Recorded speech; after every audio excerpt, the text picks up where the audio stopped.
22 juin 1941.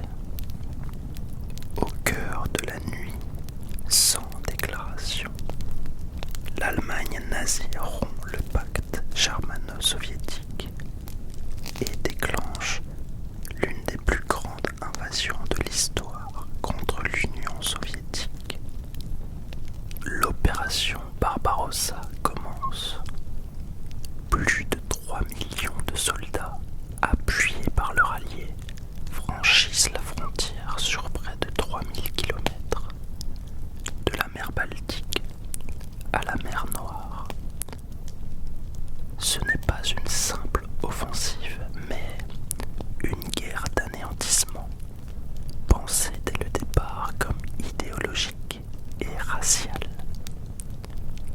À Moscou, malgré les signes d'alerte, Joseph Staline refuse d'abord de croire à une invasion massive et pendant de longues heures, le commandement soviétique reste paralysé, laissant le front s'effondrer sans coordination.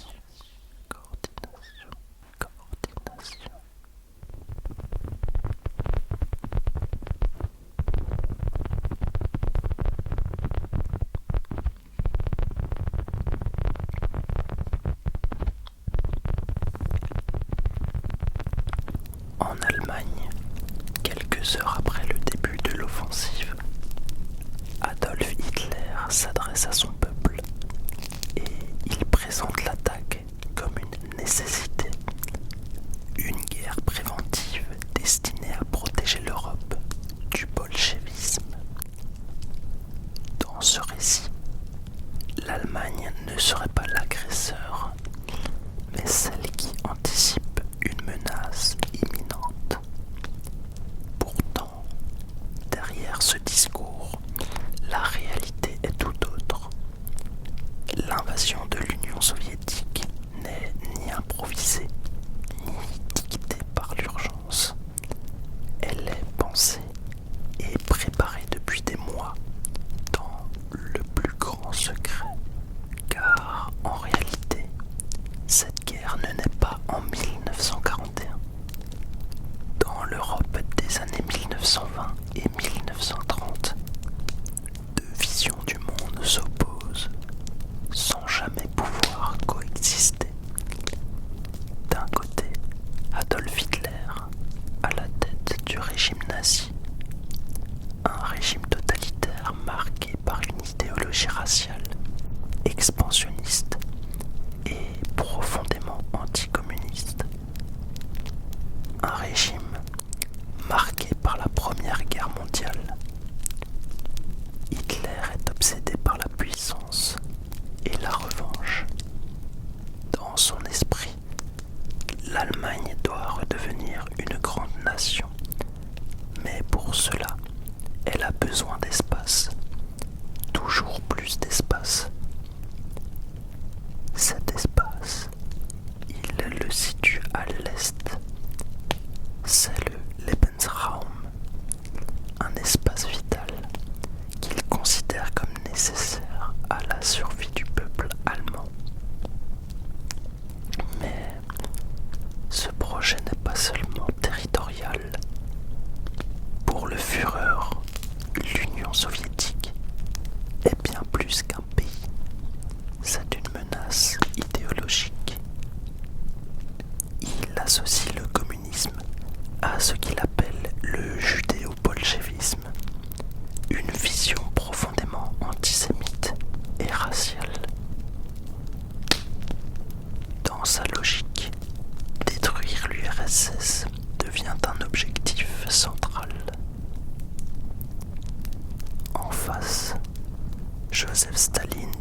moderniser son industrie, sécuriser ses frontières et protéger le système communiste. Pourtant, il n'est pas naïf. Il connaît les intentions de Hitler car il a lu ses écrits et comprend que cette hostilité n'est pas passagère. Elle est inscrite dans l'idéologie même du régime nazi. Mais Staline est aussi un stratège prudent. Dans un contexte international instable où les démocraties occidentales hésitent à s'opposer à Hitler, il choisit d'éviter l'affrontement immédiat. Pour lui, le temps est une ressource essentielle, car plus il retarde la guerre, plus il peut préparer son pays. C'est dans cette logique qu'en août 1939, le monde assiste à un retournement spectaculaire. L'Allemagne nazie et l'Union soviétique signent un accord de non-agression, le pacte germano-soviétique. Cet accord est particulièrement surprenant car il unit deux régimes idéologiquement opposés. Officiellement, les deux puissances s'engagent à ne pas s'attaquer. Mais derrière cette façade diplomatique se cache une réalité beaucoup plus cynique. Un protocole secret prévoit le partage de l'Europe de l'Est, notamment de la Pologne, qui sera rapidement envahie et divisée entre les deux régimes. Pendant un temps, cette entente fonctionne, mais elle repose sur une méfiance constante et sur un calcul stratégique. Chacun cherche avant tout à gagner du temps, en sachant que la guerre entre eux reste à terme inévitable. Lorsque l'offensive commence, le 22 juin 1941, la progression allemande est d'une rapidité qui surprend même ses propres généraux. Dès les premières heures, la Luftwaffe frappe brutalement et détruit des milliers d'avions soviétiques cloués au sol. Les lignes sont prises de court, les communications se désagrègent et des unités entières de l'armée rouge sont encerclées avant même d'avoir pu réagir. Le choc est total. En quelques jours seulement, les forces d'Adolf Hitler pénètrent profondément en territoire soviétique. Au nord, les troupes avancent vers Leningrad. Au centre, elles foncent vers Moscou. Au sud, elles se dirigent vers l'Ukraine, une région stratégique pour ses ressources agricoles et industrielles. Cette organisation, en 3 grands axes, permet une progression rapide et coordonnée, typique de la stratégie du Blitzkrieg.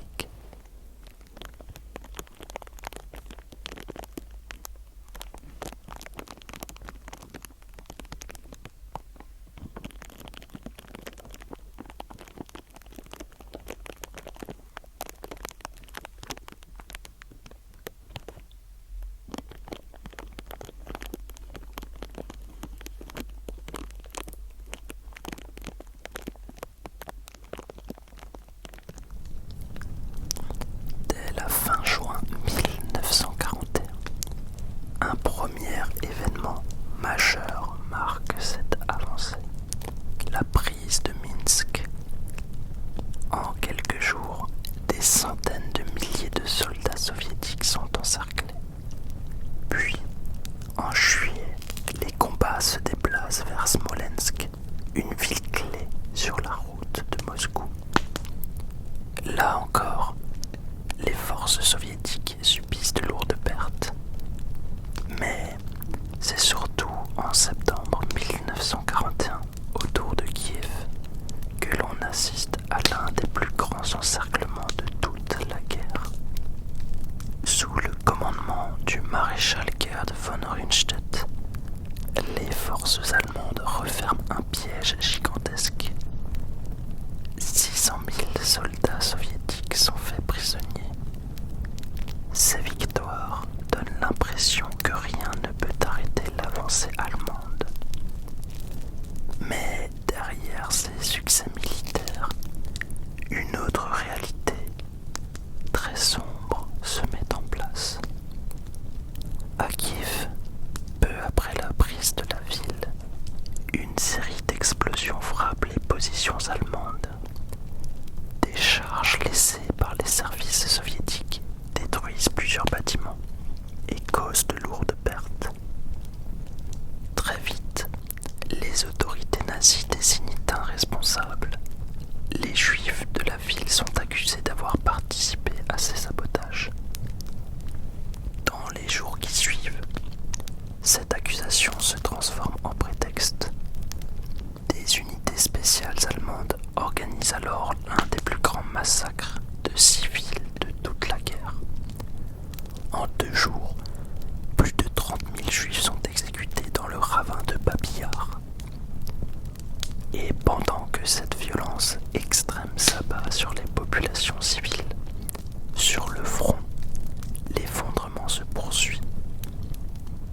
À mesure que les semaines passent, les chiffres deviennent impressionnants. En quelques mois, l'armée allemande capture plus de 3 millions de prisonniers soviétiques. L'armée rouge semble incapable de résister efficacement. Cette situation s'explique en partie par l'effet de surprise, mais aussi par les purges menées quelques années plus tôt par Joseph Staline, qui ont affaibli le commandement militaire soviétique en éliminant de nombreux officiers expérimentés. Mais pour autant, l'Union soviétique continue de résister. De nouvelles lignes de défense se mettent en place plus à l'est. L'immense territoire soviétique absorbe le choc. Mais pour le Führer, l'idée d'une victoire rapide paraît presque évidente. Et pourtant, à partir de la fin de l'été 1941, l'avancée allemande n'a plus la même fluidité. Les distances deviennent immenses. Depuis la frontière allemande, certaines unités ont déjà parcouru plus de 800 km. Cela pose un problème simple mais crucial: ravitailler le front. Le carburant, les munitions et la nourriture mettent de plus en plus de temps à arriver. Les camions s'usent, les pannes se multiplient et surtout, les Allemands doivent utiliser des routes soviétiques souvent en mauvais état, parfois même inexistantes.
résistance soviétique change de nature. Après les grandes défaites de l'été, l'armée rouge se réorganise. De nouvelles unités sont levées, souvent mal équipées, mais en très grand nombre. Certaines villes deviennent des points de résistance importants. À Smolensk déjà, en juillet et août 1941, les combats avaient été plus longs que prévu. Puis, autour de Moscou à l'automne, la défense se renforce encore. L'Union soviétique mobilise massivement. Des millions de soldats supplémentaires sont envoyés au front.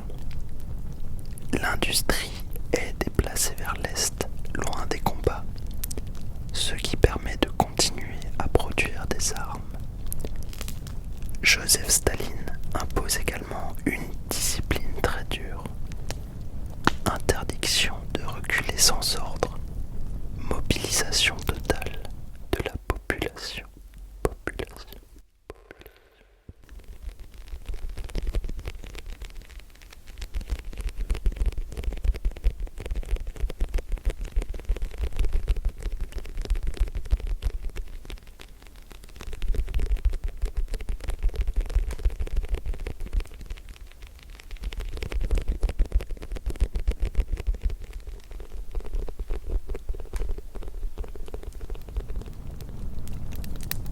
Novembre 1941. À l'est, les températures tombent à près de moins 30 degrés. Pour les soldats allemands, qui n'ont pas été équipés pour une longue guerre en hiver, les conditions deviennent extrêmement difficiles. Les moteurs gèlent, les armes s'enrayent et le carburant épaissit. Les hommes, eux, souffrent du froid, du manque de vêtements adaptés, de la fatigue accumulée depuis des mois d'offensive. L'armée allemande, qui avançait encore rapidement quelques mois plus tôt, commence à s'arrêter. Non pas face à une seule bataille, mais face à un ensemble de contraintes physiques et humaines.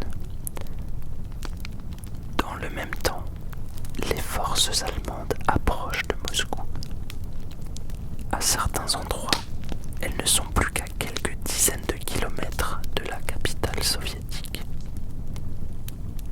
L'opération lancée en octobre 1941 pour prendre la ville, appelée Opération Typhon, semble sur le point d'aboutir. Mais l'offensive ralentit, puis s'enlise. Les lignes sont étirées, les hommes sont épuisés, et la résistance soviétique, elle, ne faiblit pas. Car, en face, Joseph Staline fait un choix déterminant. Il décide de défendre Moscou, coûte que coûte. La ville devient un symbole. Des lignes de défense sont construites et des troupes fraîches sont envoyées au front, notamment des unités venues de Sibérie, habituées aux conditions hivernales. L'armée rouge, qui avait reculé pendant des mois, est désormais prête à contre-attaquer. Le 5 décembre 1941, les forces soviétiques lancent une contre-offensive majeure autour de Moscou. Les troupes allemandes, déjà affaiblies, sont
avancent à nouveau rapidement.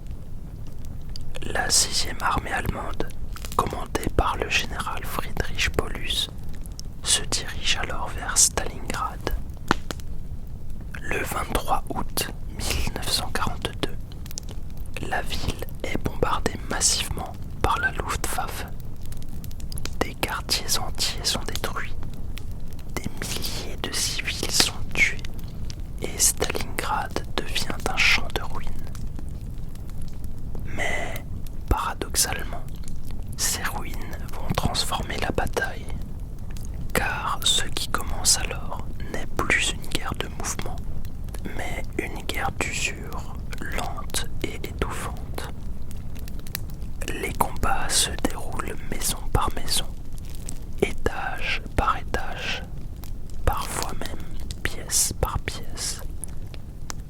Les soldats parlent d'une guerre des rats. Chaque bâtiment devient une forteresse et chaque rue est disputée. Des lieux comme la gare de Stalingrad changent de main plusieurs fois en une seule journée. Les combats sont si proches que l'artillerie et les bombardements deviennent difficiles à utiliser sans toucher ses propres troupes. En face, les soviétiques s'accrochent. Sous le commandement du général Vassili Tchoukov, la défense s'organise au plus près des lignes allemandes. L'objectif est d'empêcher l'ennemi d'utiliser sa supériorité en bombardement et en manœuvre. Les soldats soviétiques traversent la Volga sous le feu, souvent de nuit pour renforcer la ville. Certains tiennent quelques heures, d'autres quelques jours, mais la ligne ne cède pas. À l'extérieur de la ville, loin des combats urbains, les soviétiques préparent une contre-offensive méthodique. Le 19 novembre 1942, ils lancent l'opération Uranus. L'attaque ne vise pas directement le centre de Stalingrad, mais les flancs de l'armée allemande, tenus non pas par les meilleures unités, mais par des armées alliées à l'Allemagne, notamment roumaines, italiennes et hongroises. Ces troupes sont moins bien équipées, moins expérimentées et disposent de moyens plus faibles face aux blindés soviétiques. Les forces soviétiques avancent alors rapidement depuis le nord et le sud avec un objectif précis: se rejoindre derrière les troupes allemandes engagées dans la ville. Le 23 novembre 1942, cette jonction a lieu près de Kalach-sur-le-Don, une petite ville située à l'ouest de Stalingrad, sur le fleuve Don. Ce point est stratégique, car il contrôle un axe de passage essentiel pour les communications et pour le ravitaillement. Lorsque les deux offensives soviétiques se rejoignent à cet endroit, la manœuvre est complète. Un immense encerclement se forme. À l'intérieur de cette poche, plus de 250 000 soldats allemands et alliés se retrouvent piégés, coupés de leur ligne de ravitaillement et sans possibilité de retraite.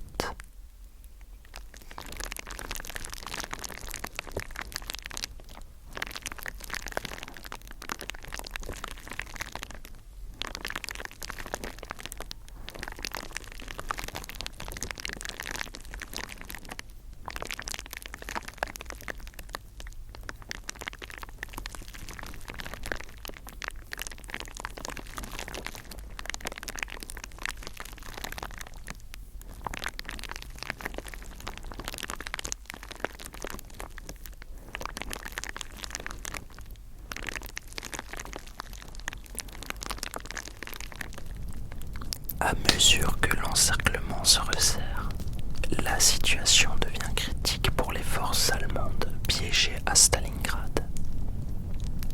Le ravitaillement par air, promis par Adolf Hitler, s'avère très insuffisant. Il manque de nourriture, de munitions et de médicaments. Les combats constants et le froid épuisent les hommes. Face à cette situation, certains officiers allemands envisagent une percée pour tenter de s'échapper. Mais Hitler refuse catégoriquement. Il interdit toute retraite et ordonne à la 6e armée de tenir ses positions coûte que coûte. Pour lui, abandonner Stalingrad est impensable, autant pour des raisons stratégiques que symboliques. Il va même plus loin. Le 30 janvier 1943, il nomme Friedrich Paulus maréchal. Et ce n'est pas un hasard. Car dans l'histoire allemande, aucun maréchal n'a jamais capitulé. Le message est clair, même s'il n'est pas dit explicitement. Paulus doit se battre jusqu'à la mort ou se suicider. Finalement, le 2 février 1943, après des mois de combat, ce qui reste de la 6e armée capitule. Paulus choisit de se rendre, refusant de sacrifier inutilement les derniers survivants. C'est la première fois qu'un officier allemand de ce rang capitule. Et avec la capitulation de Stalingrad, quelque chose se referme définitivement. Car, même si l'opération Barbarossa a commencé le 22 juin 1941, sa logique, elle, ne s'achève réellement qu'ici, dans les ruines de Stalingrad, à l'hiver 1943. Les pertes à Stalingrad sont immenses, des dizaines de milliers de morts, et surtout près de 90 000 prisonniers allemands, dont une grande majorité ne reviendra jamais. Cette défaite n'est pas seulement militaire, elle est aussi psychologique.